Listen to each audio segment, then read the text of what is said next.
Today we're going to cover the 7 steps for proper artificial turf installation. It's time to remove the lawn that has caused you so much frustration over the years. The water bills, brown spots, mowing, and mud.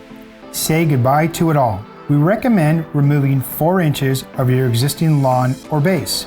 Keep in mind that soil builds up fast, so we recommend having a dump trailer on site. Ensure that you take the proper measurements to dispose of your existing base properly. You can check your local city's website for information on how to properly dispose of your soil. If this seems like too much work, we have exclusive synthetic grass installation professionals with the right equipment and tools to make sure your project is done properly. Evenly spread 3 inches of Class 2 road base where you'll be installing your artificial grass. The Class 2 road base will make it easy to create a level platform with proper drainage. In most cases, we recommend using gopher wire and weed barrier to prevent vegetation and pests from sprouting through your new yard. Weed barrier is not recommended if you have pets. Lightly wet the area and go over it with a compactor until you achieve a smooth surface.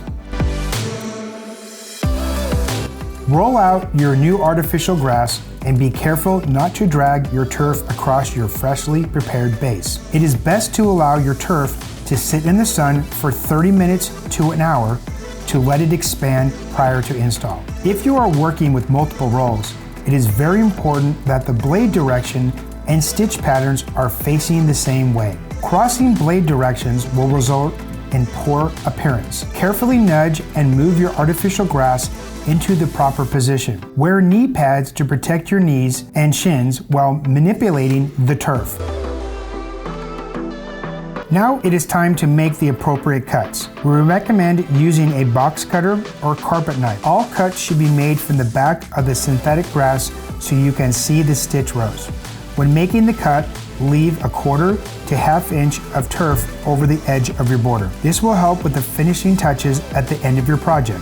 If you are working with multiple pieces of synthetic grass, this is the perfect time to secure your seams with seam tape and glue.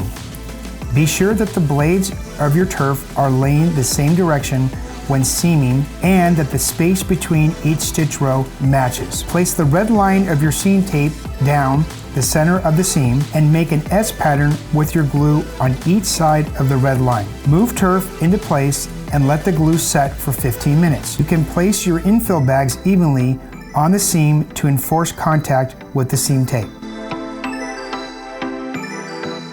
Time to secure your artificial grass to the ground. Start by tucking the 1/4 to 1/2 inch edge you left into the border with a metal putty knife and hammer. We recommend using 40D 5-inch non-galvanized turf nails or staples. Using a hammer, gently tap the nail or staple until it pierces the backing. Disperse the turf blades with fingers and drive the nail or staple into the ground. A nail or staple should be placed every 6 inches along the outside perimeter and every 2 feet on the inside areas. Be sure to reinforce your seamed areas with a few nails or staples.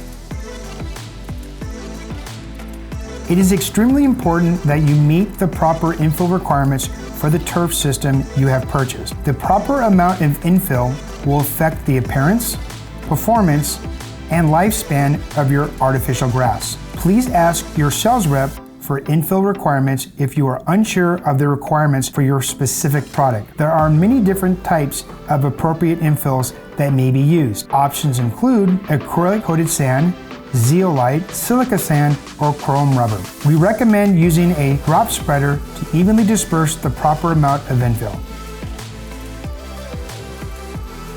Once the infill has been placed, use a power broom or another stiff bristled broom to brush the turf. This will assist the turf blades in standing straight up and make your new artificial lawn look like freshly mowed grass. Repeat the process until your infill is spread evenly and your seams disappear. Brushing up your turf blades will be the only quarterly maintenance we recommend outside of proper sanitation if you have pets. Once the infill has been placed, brush against the grass blades to get the blades standing. Lastly, rinse the grass of all remaining dust and infill. And there you have it, our 7 steps to properly install artificial turf.